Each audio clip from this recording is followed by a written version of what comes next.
Olá, turma, tudo bom com vocês? Eu espero que sim. Seguinte, sejam então muito bem-vindos a mais um vídeo. E nesse vídeo, depois de muito tempo sem vídeo algum, eu decidi falar de privacidade, tá? Privacidade, esses conceitos de privacidade, software livre, etc. E do porquê, né? Depois de tanto tempo, né, eu ter migrado do Visual Studio Code para para Z, tá? Ter migrado depois de anos, assim, a usar o Ubuntu, tá? Para Fedora, tá? E eu gostaria um pouquinho aí de explorar mais ou menos esse conceito de privacidade e o porquê de eu achar interessante você como desenvolvedor principalmente, tá? Se importar com essa questão mais de privacidade. Então é mais ou menos isso, eu espero que você curta o vídeo, entenda a essência e assim, perceba que no final a escolha é tua, tá? Enfim, isso é a minha opinião, a opinião de uma outra pessoa nunca deve impactar, né, de forma não crítica a sua vida, tá? Então pense muito bem sobre as coisas, sobre as suas decisões, tá? Antes de tudo, dizer, caraca, assim, é muito mesmo difícil manter a consistência, gravar vídeos aqui e lançar, caraca, é muito difícil mesmo. E, por exemplo, hoje, assim, tá um barulho, tá com ventania, perto da minha casa abrir uma igreja, então um barulho ainda maior, só que mesmo com esse ambiente não tão propício assim para um vídeo bom, né, quem sabe até fazer um vídeo mais de noite, mais de madrugada seria perfeito. Eu disse, não, eu vou tentar, tenho que fazer isso, porque esse é um vídeo particularmente que eu já queria fazer há muito tempo, né, porque já tem mais ou menos um mês que eu migrei minhas ferramentas, né, de trabalho, né, a ferramenta com a qual eu escrevo código, né, o meu próprio navegador e etc. Então, pedir desculpas aí, né, pela inconsistência, né, dizer que eu vou tentar, eu estou envolvido em alguns projetos que podem ser interessantes para a comunidade de desenvolvimento, então acredito que eu mesmo que esteja fora ainda estou a fazer alguma coisa que, mesmo que não esteja a ser, enfim, visto agora, fará sentido. Enfim. Bom, vamos então ao vídeo aqui, falar um pouquinho do porquê você, como desenvolvedor, devia começar a pensar acerca da privacidade, tá bom? Bom, eu estou aqui, não é? Na verdade, não é? Aqui com a página da GNU, tá bom? Uma coisa, muitas pessoas só conhecem de fato uma distribuição Linux, etc, né? Ou ela chama até de Linux, etc, e não sabe ali o que é GNU, não sabe o que significa quando eu digo, sei lá, um GNU barra Linux, tá? Bom, todos os softwares, tá? Todas as... não todas. Existem aquelas que não são GNU. O que é GNU? Basicamente, né? Eu estou aqui no site deles e eles dizem, olha, GNU é um sistema operacional, né? Software livre, né? Que respeita ali a liberdade dos usuários, etc, tá? Então, basicamente, aqui nós recomendamos a versão estável, mais precisamente distribuições GNU Linux que sejam totalmente software livre, né? Tá, então quando eu digo GNU Linux, eu me refiro a um Fedora, a um Ubuntu, não é? As distribuições mais famosas, assim, que todo mundo utiliza e etc. Mas existem aquelas que não são totalmente livre, tá? Enfim, não são livres. Podem ter ali a base, o core, né? Aberto, como o Visual Studio Code, como o Android, tá? Como Android, só coloquei o Visual Studio Code aqui só para fazer-vos perceber você tem como no Visual Studio Code compilar, né, o código base ali, né, acho que é o Visual, tem uma versão do Visual Studio Code que eu esqueci, mas que é totalmente compilado ali da base, então é completamente livre, então não tem algumas coisas que eu ainda irei tocar aqui acerca de telemetria, né, essas coisas de privacidade, etc. E quando você vai, né, basicamente essa versão disponível aqui, não é? Basicamente um binário distribuído, né? Ele não é exatamente open source, né? Porque tem lá dentro dela opções de telemetria, né? Configurações de telemetria que já vêm por padrão ativadas e etc. Você tem como desativar isso, mas assim, no mundo existem outras coisas ali que estão embutidas, que, enfim, em algum momento você não sabe. Não é livre, você não tem como confiar, tá? E, bom, primeiro, porque eu mudei aqui, né? Se vocês forem ver, eu não tenho. Deixa eu abrir aqui o meu menu. Se vocês forem a ver, aqui eu não tenho mais Visual Studio Code. Se eu dar um Visual Studio Code, eu usei Visual Studio Code por muito tempo, tá? E aqui eu não tenho mais. Então a coisa que eu tenho aqui é o Zed, né?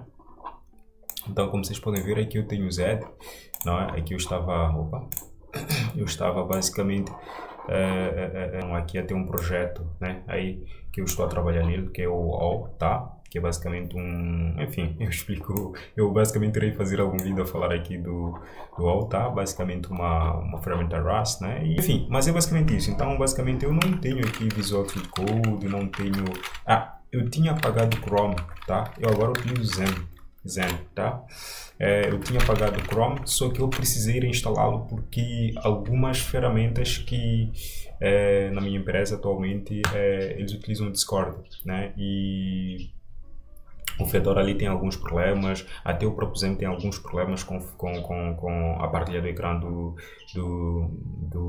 Discord, tá bom? Então ele trava, ele quebra, não é? Enfim, então tem um péssimo suporte assim. Só que aquilo, como eu entendo essa questão do porquê eu estava a fazer isso, eu acabo migrando. Teve um vídeo que, deixa eu ver se eu encontro, que o Richard Stallman, que é basicamente o criador de GNU, ele deu em 2012 acerca, né, até já vai, do porquê eu ter migrado aí para o Ubuntu, ou melhor, para o Fedora. O Ubuntu, né, teve um episódio do Ubuntu que eles partilhavam, não é, as suas informações com a Amazon, tá bom?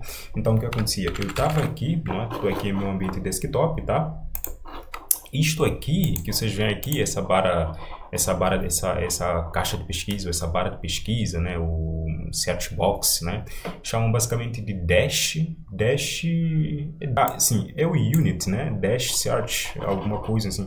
Eu já esqueci exatamente o nome que se dá, mas ok, perfeito. Essa barra, né, essa barra de pesquisa aqui, né, essa com que você pesquisa aqui, sei lá, .mp4, né, enfim, música, né, ele faz ali o processo ali de pesquisa, né, eu já esqueci até o nome que se dá esse processo de pesquisa, tá? Mas é até interessante para vocês estudarem acerca disso, tá? Bom, essa barra aqui, né, se eu der, por exemplo, eu não tenho instalado, como eu disse, o Visual Studio Code, tá? Então, VS Code, por aqui o VS Code. Se vocês forem a ver, eu não tenho Visual Studio Code instalado. O VS Codium, que eu falava dele, ele é basicamente a versão pura do Visual Studio Code, sem nada embutido ali e tudo mais. Mas se vocês forem a ver, esses programas aqui, não é? Eu não tenho instalado, então ele está a dizer, olha, eu posso clicar aqui para abrir na loja, né? Então, daqui eu posso instalar, tá bom? Então, o que acontecia era que tudo que eu pesquisava, não é? Então, por exemplo, eu posso pesquisar aqui um arquivo, ou por exemplo, sei lá, eu quero, enfim, pesquisar alguma coisa, né, XPTO. Aí o que acontecia? Basicamente, todos os dados, ou tudo que eu pesquisava nessa dash, né, ou nessa caixa de pesquisa, eram enviadas para o servidor da Canonical, e a Canonical passava para a Amazon, tá? E isso, né, até houveram várias, né, quando a comunidade descobriu, assim, caraca, foi um absurdo. Deixa eu só, foi desativado acho que em 2016 e eu acho que em 2013 ou 2012, eu não me lembro muito bem, tem um vídeo até, acho que de 2013, aqui onde o Richard fala acerca disso, né?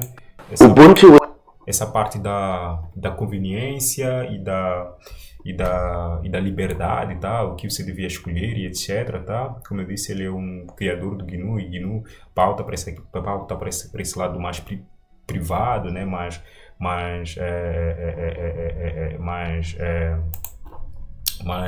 livre, né? Escape to Freedom, né? Então, aqui esse vídeo é muito interessante, assim. Eu não gosto de vídeos assim, mas esse em particular eu, enfim, acabei por gostar, né? Aqui tá em inglês, eu não tenho bom inglês, então se vocês quiserem podem vir aqui e selecionar espanhol, que está mais próximo aqui do português, então vocês conseguem acompanhar, tá bom? Ok, perfeito. Então aqui vocês têm uma breve explicação do que é o GNU, mas eu queria mostrar para vocês aqui, né? Spyware, ok?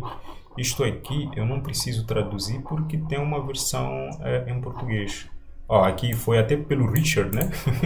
Eu não tinha percebido. Aqui, ó, aqui vocês podem escolher o idioma, tá? Então vou colocar aqui português, eu estava em português, não é? Então, para do Ubuntu, o que fazer? Desde o Ubuntu, né, versão 16, eu pensava que... Ah, não, sim, 16, exatamente, 2016. Para quem não sabe, 16 significa que foi 2016, tá? 16.4, ou seja, 16 de abril. O recurso de Sparrow de pesquisa, não é? Está agora desabilitado por padrão, não é? Porque que acontecia? Você podia desabilitar todo software que tem em algum momento, a maioria, ou um dos famosos, como o Visual Studio Code, tem essa questão de você desabilitar a telemetria, tá bom? Mas enfim, continuando aqui, ele diz aqui que foi desabilitado em 2016, né? Parece que a campanha, né, lançada aqui por esse artigo, etc., foi bem sucedida, mas mesmo assim, eles ainda continuam a oferecer ali o Sparrow, né, essa opção de compartilhar os dados e tudo mais, e, enfim, de pesquisa como uma opção, né? Ainda é um problema, ou seja, oferecer esse recurso, né, Spyware, né, enfim, é normal você ouvir pessoas já chamarem o Ubuntu de um Spyware, tá? O que seria um Spyware? Seria basicamente um software enfim, que monitora ali a atividade do usuário, etc., captura algumas coisinhas, ou enfim, toda a informação que o usuário gera ali no seu dia a dia usar um software, tá bom? Então, oferecer o curso Sparrow de pesquisa como opção ainda é um problema, né? Ou seja, oferecer isso como uma opção ainda é um problema, como explicado abaixo, ele já vai explicar, né? O Ubuntu deve tornar a pesquisa na rede, não é, um comando que usuários podem executar de tempo em tempo, e não uma opção semi-permanente, né? Semi-permanente para usuários habilitarem, né? E provavelmente esquecerem. Ainda que a situação fática descrita no restante desta página tenha sido parcialmente alterada, a página ainda é importante. Esse exemplo deve ensinar a nossa comunidade a não fazer esse tipo de coisa novamente. Mas para que isso aconteça, devemos continuar a falar sobre isso. Até isso que ele diz aqui faz-me lembrar que o Mark, né, que foi aqui o criador o criador aqui do Ubuntu, né? Vocês não conseguem encontrar, mas basicamente ele tinha Mark, sempre esqueço o nome dele, Mark Shuttleworth. Let me copy this. markshuttleworth.com. Enfim, essa página aqui ela não está mais disponível, mesmo em HTTP. Não me permite entrar em HTTP, agora eu vou ter que abrir o Chrome, por exemplo, entrar por aqui. Tinha o arquivo, se não me engano, eu esqueci, eu não sei. Deixa eu tentar entrar aqui.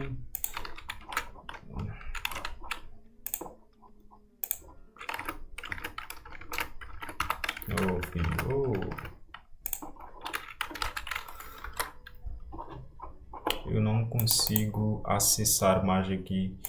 Enfim, não sei o que aconteceu com o blog dele, mas esse aqui era o blog pessoal, se eu não me engano. Tinha um arquivo, né, que era o 802 ou algo do gênero, não é? Em que basicamente ele, depois de anunciar, não é, que tínhamos lá um Sparrow, né? Enfim, essa partilha de informações ali com a Amazon, né?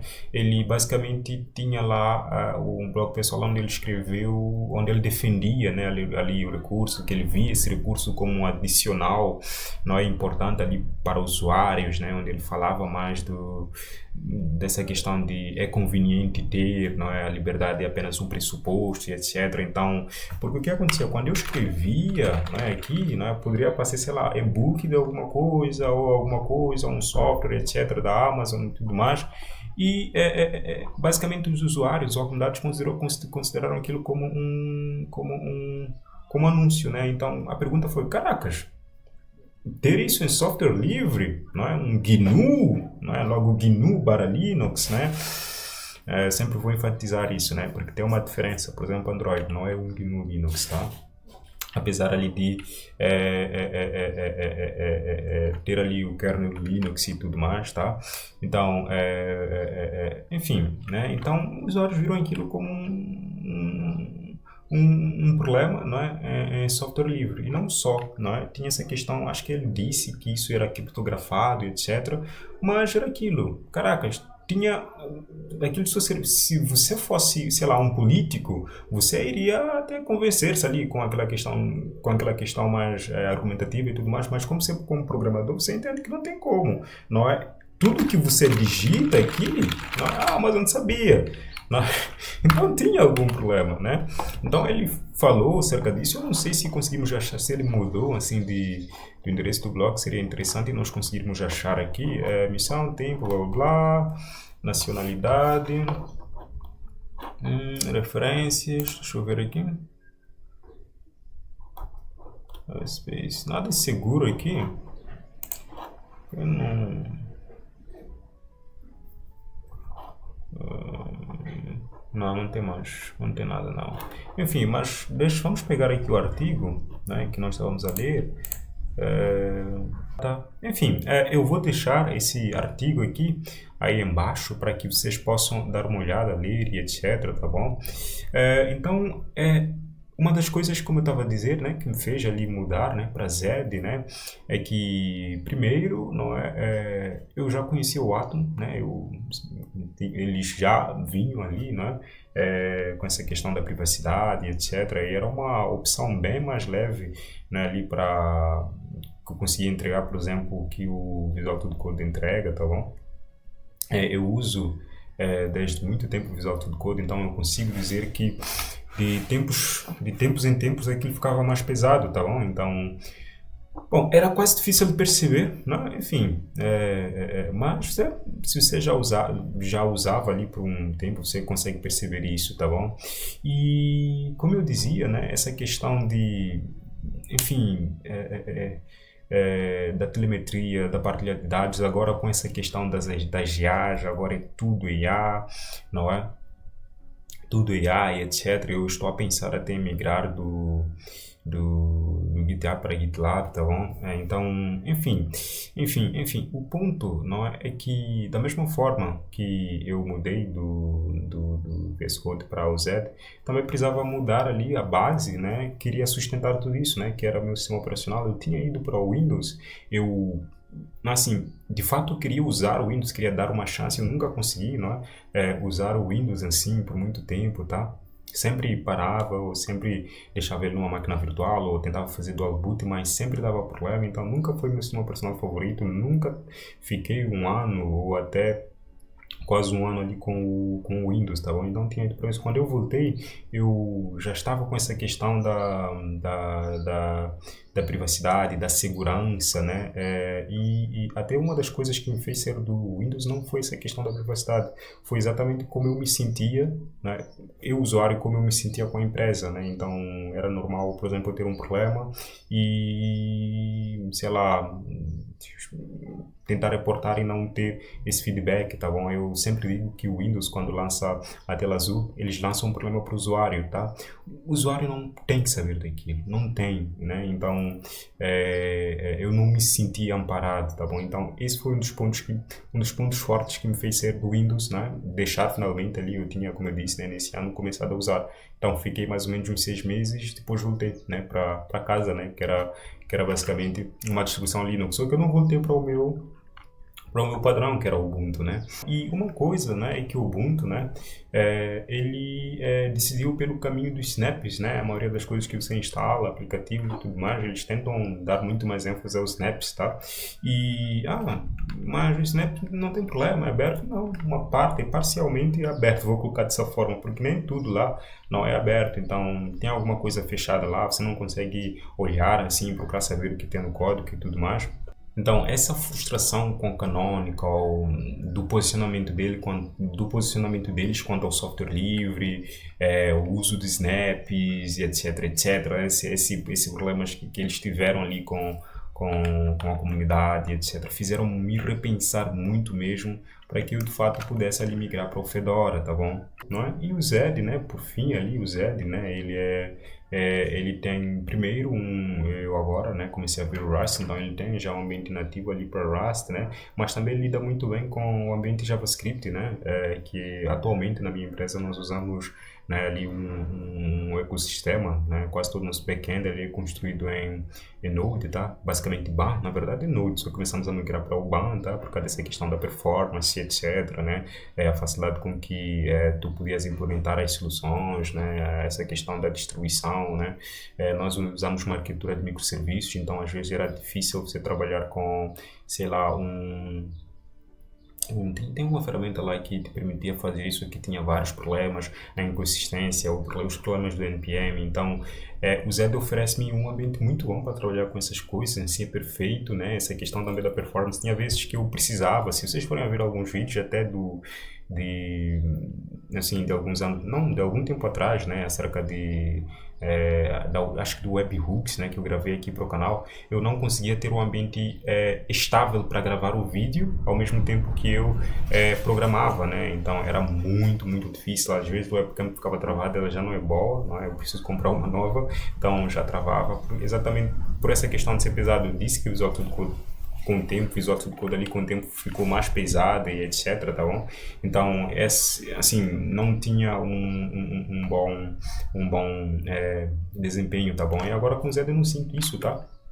E, enfim, como eu disse, isso é uma escolha, tá? Você escolhe se você quer, né? Optar por esse caminho mais privado. Claramente que você não será contra a evolução. Não seja um velhinho gaga, tá bom? Mas pense sobre isso, tá bom? Lê as políticas de privacidade das empresas e etc. Teve uma coisa, eu recebi por e-mail uma mensagem da Microsoft a dizer, olha, aceita essa questão da privacidade ou você já pode desativar a tua conta. É uma forma agressiva de lidar com o usuário, né? E você como desenvolvedor, como eu disse, você tem um impacto muito importante na produção de software para usuários, né? Então essa questão da privacidade, respeitar o usuário é muito importante, tá bom? E como ser humano eu acredito que você ganha muito mais porque uma das coisas que permitiu que a humanidade avançasse muito, eu acredito que é de fato essa questão da contribuição, essa questão do software livre, essa questão da privacidade do pensamento ali, né? Não ser monopolizado às vezes, por exemplo, a indústria, né? Eu li um artigo há muito tempo acerca de como a indústria dos efeitos visuais, do cinema em si evoluiu por motivos do Blender, né? Quando o Blender trouxe essa questão de software livre, as empresas conseguiam ver o que essa está a fazer, o que essa está a trabalhar e conseguiam colaborar e trouxeram isso. Mas, pense sobre isso, eu vou deixar esses links aí, tá? Vejam esse vídeo do Richard, tá? Falar acerca disso, foi há 11 anos. Vejam um pouquinho ela falar acerca disso, tá bom? Ele explica muito bem, assim, deem-se tempo para ler um pouquinho aqui dos comentários. Eu acho bem interessante, assim, ouvir o pensamento da comunidade em si, em geral. Tá, então tem bons comentários aqui, dêem uma olhada. Eu não sei se consigo deixar mais algumas coisas para vocês aqui. Acho que não. Bom, turma, é mais ou menos isso. A partir de hoje, né, que eu voltei, vocês irão, eu tenho algumas coisas que eu pretendo trazer para o canal, tá? Então, não mais Visual Studio Code, então a partir de hoje vocês passarão a ver-me a usar Zed, tá bom? Então não se surpreendam. Não estou mais no